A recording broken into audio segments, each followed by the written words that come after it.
O Instituto de Educação e Saúde de Taquara está apresentando Estudos do Livro de Apocalipse, que está sendo apresentado por Diego Silva.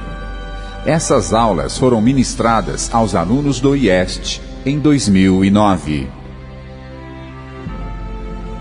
Capítulo 7, verso 1 de Apocalipse. E depois destas coisas, vi 4 anjos que estavam sobre os 4 cantos da terra, retendo os 4 ventos da terra, para que nenhum vento soprasse sobre a terra, nem sobre o mar, nem contra árvore alguma. Vocês lembram que ventos representam? Calamidades, destruição, guerras, etc. Jeremias 25, 32 e também 49, 32 a 38. Ventos representa calamidades. Então nós temos aqui um tempo de angústia, um tempo de destruição. Então, primeira coisa que João vê, depois da pergunta, quem haverá de subsistir, é o próprio período da ira de Deus sendo segurado por 4 anjos. 4 representa o mundo inteiro. Lembra? Tem uma representação de todo o mundo. Universalismo. E esses ventos, ou essa angústia, esse período da ira de Deus está sendo retido. Verso 2, ele vê outro anjo subir do lado do sol nascente e que tinha o selo do Deus vivo. E clamou com grande voz aos 4 anjos a quem fora dado o poder de danificar a terra e o mar, dizendo: não danifiqueis a terra, nem o mar, nem as árvores, até que hajamos selados nas suas testas os servos do nosso Deus. Isso aqui mostra que para Jesus voltar, os 4 ventos precisam ser soltos. O grande dia da ira de Deus. Mas para os ventos serem soltos, algo deve acontecer na terra. Até que hajamos assinalados. Verso 3. Nas suas testas os servos do nosso Deus. Então, o que precisa acontecer para a volta de Cristo ocorrer é a preparação do povo de Deus na terra. A purificação do templo no céu depende da purificação do templo na terra, que é a igreja de Deus, o povo. A expiação ser completa depende do que acontece, não somente fora do homem, mas também dentro do homem. É o que Jesus fez por mim na cruz. E é o que Ele fará por mim e em mim no coração. O motivo de ter demorado tanto, ou o fato de ter demorado tanto, é uma das mais claras evidências de que a volta de Cristo não depende somente do que Jesus faz no santuário celestial, mas também depende do que o Espírito Santo faz nos corações do seu povo aqui na terra. Essa é a maior evidência. Jesus poderia ter voltado na década de 1880.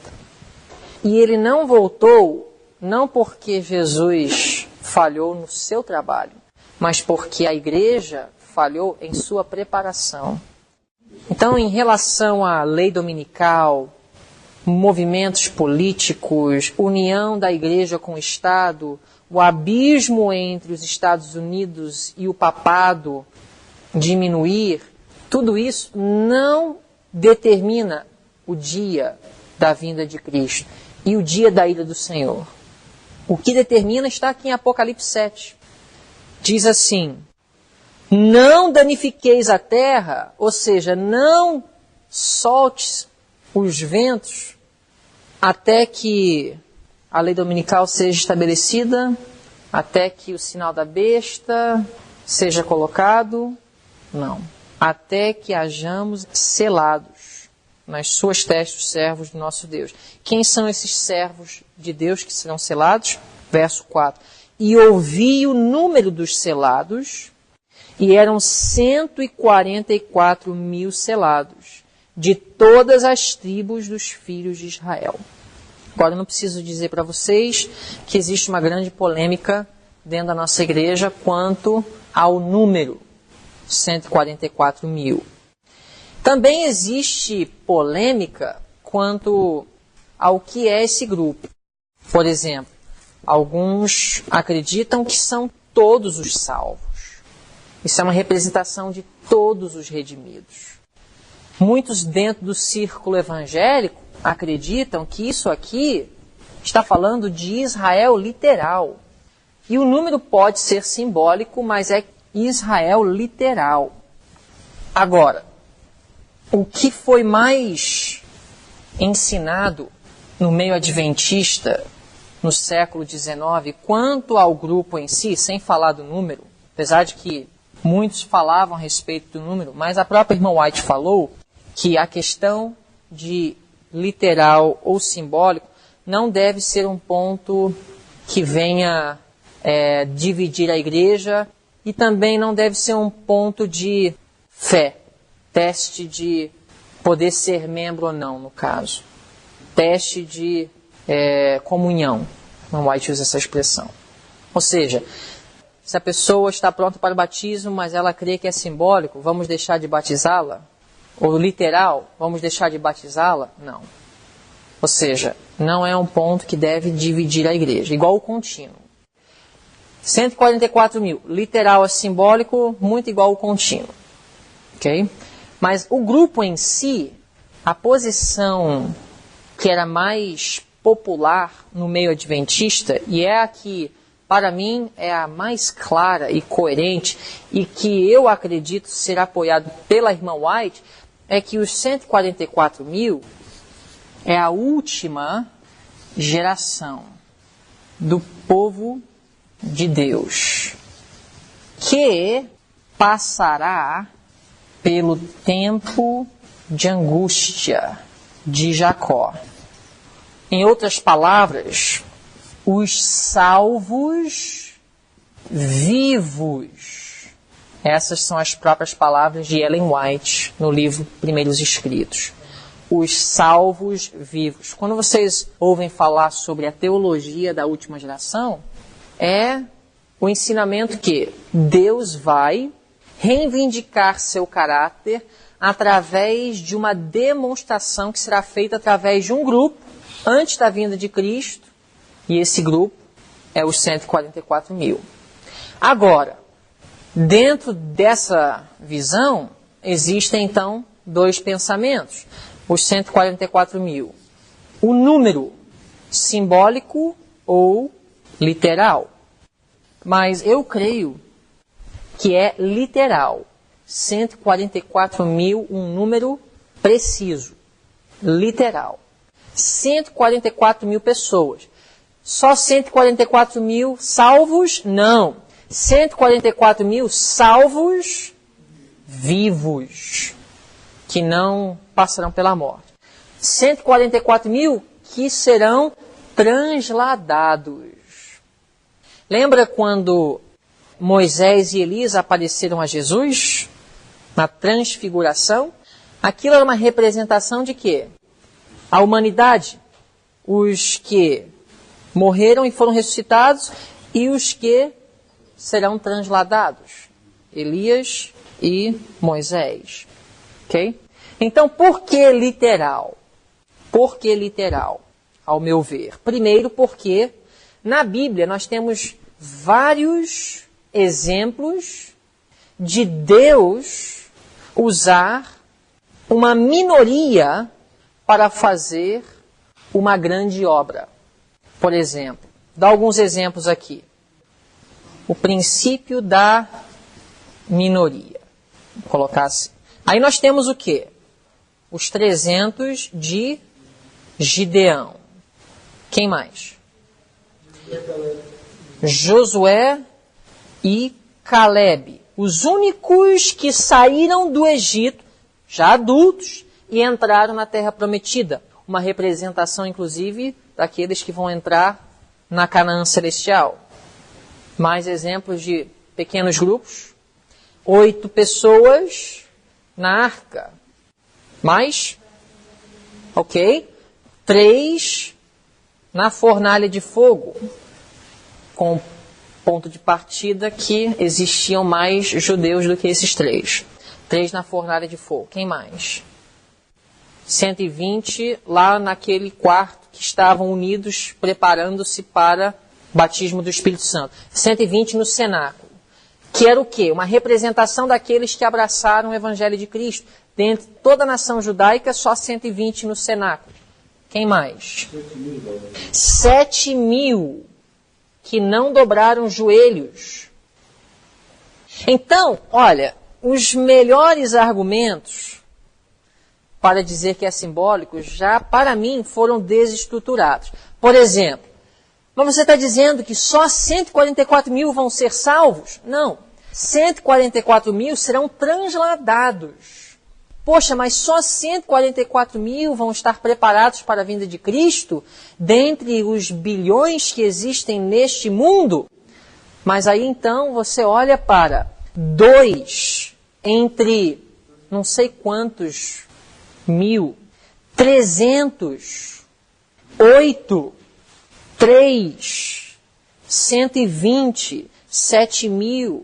Então, usando a matemática, não está inconsistente com a palavra de Deus quanto a isso. Mas aí, o próximo argumento, mas por que Deus vai determinar um número tão redondo, preciso? Por que não é 144.052? Por que Deus ele trabalha assim? Isso aí eu não posso responder. Mas eu posso dizer o seguinte, eu creio que foi 7.000 literal, 120 literal, 300 literal. Deus trabalha com números redondos.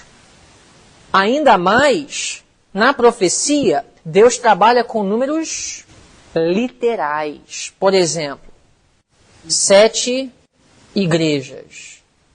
O que é simbólico aqui? Igrejas. Igrejas representam o quê? Períodos históricos. Mas 7 é literal ou simbólico? Tem um simbolismo no número 7. 7 representa o quê? Perfeição. Mas são realmente o quê? 7 igrejas. 7 selos. 7 trombetas. Nós temos em Daniel 10 chifres. 1.260 dias. Os números são simbólicos ou literais? Literais. O que é simbólico? Aquilo que os números representam. Agora, existem sim números que realmente podem não ser literais. Existem no Apocalipse. Como, por exemplo, os 7 chifres do Cordeiro. Poder perfeito. 24 anciãos. Pode ser simbólico. Inclusive, 24 tem um simbolismo, tem uma significação importante. E no próprio capítulo 7, muitos podem argumentar, mas aí no capítulo 7 você tem números como 12.000 de todas as tribos. E aí, esse é onde muitos pegam. Do verso 5 a 8, agora, nós já estudamos o fato de que Israel, a partir de 34, é Israel simbólico. A igreja verdadeira, a igreja de Deus. Mas 12.000 de cada tribo. Vamos colocar aqui no quadro as tribos que são mencionados aqui. Vamos lá. Nós temos Judá. Não é por acaso que Deus mencionaria tudo isso do verso 5 a 8? Não foi só para deixar alguns confusos. Ruben, Gade, Aser, Naftali, Manassés, Simeão, Levi, Issacar, Zebulon. Aí nós temos José e Benjamim. Agora, quando nós olhamos para os 12 filhos de Israel, as 12 tribos em Gênesis, nós vamos ver que José, ele não fazia parte. Era Judá, Ruben. Nós temos Dan, que interessantemente não aparece na lista de Apocalipse 7. Nós temos Gade, Aser, Naftali.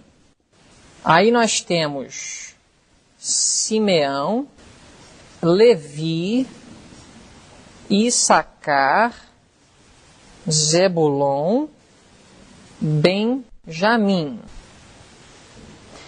Então, onde está José? Nós temos, em vez de José, nessa listagem, nós temos Manassés, filho de José. E, em vez de Levi, Efraim, na distribuição. Lembra? Levi não teve parte, porque Levi serviria todas as tribos. Então, dessa lista original, o que aconteceu? Efraim e Dan não estão, e em Apocalipse 7, nós temos José e Levi. José e Levi. Pois eu posso apresentar para vocês uma lista de Gênesis, uma lista na distribuição dos territórios e a lista de Apocalipse para vocês repararem o que é interessante. Mas o que parece estar acontecendo é Deus está enfatizando que o caráter de Dan e o caráter de Efraim não farão parte dos 144 mil. Assim, nós explicamos essa lista em Apocalipse 7. Então, quais seriam as características de Efraim e Dan, por eles não fazerem parte? Bom, Dan, segundo Gênesis 49, verso 17, qual foi a descrição do caráter de Dan da parte de Jacó? Dan será serpente junto ao caminho, uma víbora junto à vereda, que morde os calcanhares do cavalo e faz cair o seu cavalheiro. Então é uma característica de caluniador. Morde o calcanhar do cavalo. Efraim, vocês podem consultar o livro de Oséias. A tribo de Efraim, por que foi rejeitada? Se apegou ao mundo, aos ídolos. Então, Efraim e Dan, as duas tribos que não são mencionadas em Apocalipse 7. Verso 9 fala da grande multidão. Vamos falar da grande multidão. Quem é a grande multidão?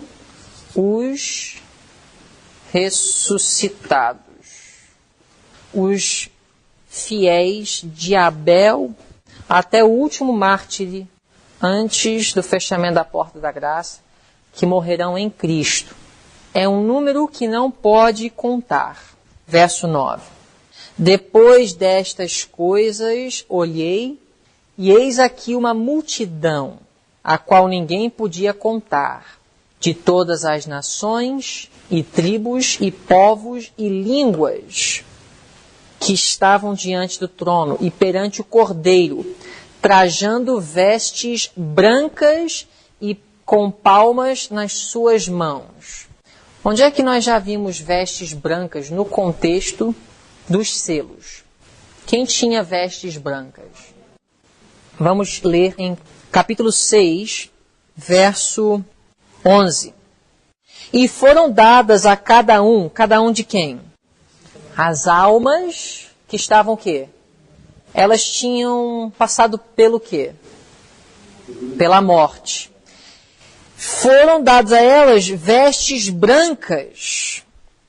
E aí foi dito assim, que repousassem ainda um pouco de tempo, um tempo não determinado, até que também se completasse o número de seus conservos. Quem são os conservos das almas debaixo do altar?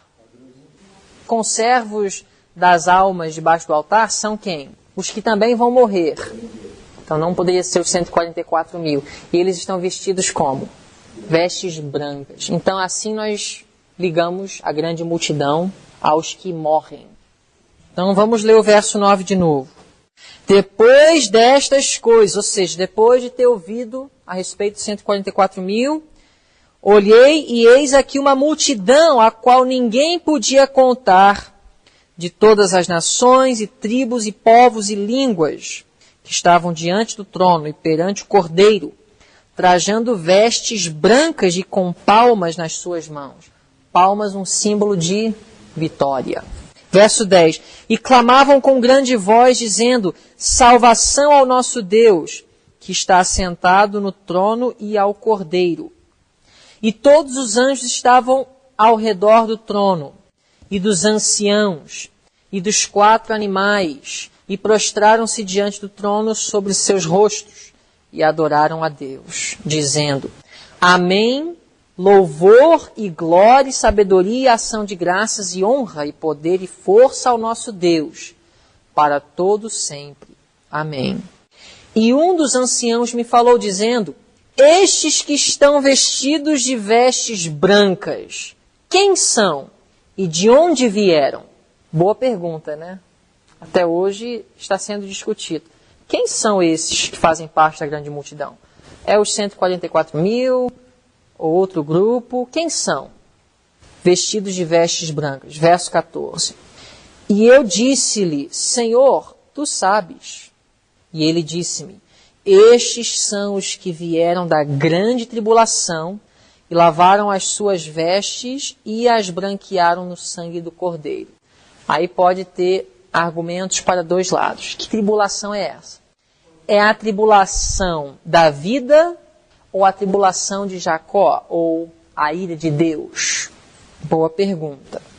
Uma das duas podem encaixar, porque nós temos as almas debaixo do altar que passaram por tribulação pela palavra de Deus e pelo nome de Cristo. Está aqui no verso 9. E os conservos das almas debaixo do altar são aqueles que vão passar pela mesma experiência. Então, que tribulação é essa? É a tribulação da ira de Deus ou a tribulação de terem sido mortos por causa da palavra de Deus e do testemunho que deram? Eu creio, claro, é a tribulação da vida, de todos aqueles que são cristãos verdadeiramente, todos que vivem piamente em Cristo Jesus sofrerão o quê? Perseguição. 2 de Timóteo 3,12. E importa, Atos 14, 22, importa que entraremos no reino dos céus através de quê? Muitas tribulações. Então eu não creio que aqui nós estamos falando da tribulação de Jacó. E lavaram as suas vestes e as branquearam no sangue do Cordeiro. Por isso estão diante do trono de Deus e o servem de dia e de noite no seu templo. E aquele que está sentado sobre o trono os cobrirá com a sua sombra. Nunca mais terão fome, nunca mais terão sede, nem sol, nem calma alguma cairá sobre eles, porque o Cordeiro que está no meio do trono os apacentará e lhes servirá de guia para as fontes vivas das águas, e Deus limpará de seus olhos toda lágrima. Então essa é a visão de Apocalipse 7. O 7º selo nós vamos estudar amanhã, que está no capítulo 8. Não sei por que está no capítulo 8, mas a divisão de capítulos não é inspirada. Deveria estar no capítulo 7. Talvez nem deveria haver divisão entre verso 17 do capítulo 6 e verso 1 do capítulo 7. Mas há. O 7º selo é o silêncio de meia hora. Interessante, nós vamos estudar amanhã. Ok?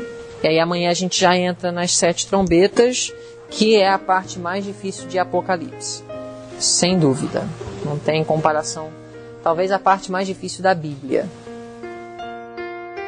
O IEST está comprometido em fornecer mensagens relevantes como essas gratuitamente, a fim de cooperar com Deus no avanço de seu reino. Para ouvir mais sermões e palestras como essa, acesse nosso site www.iestrj.org.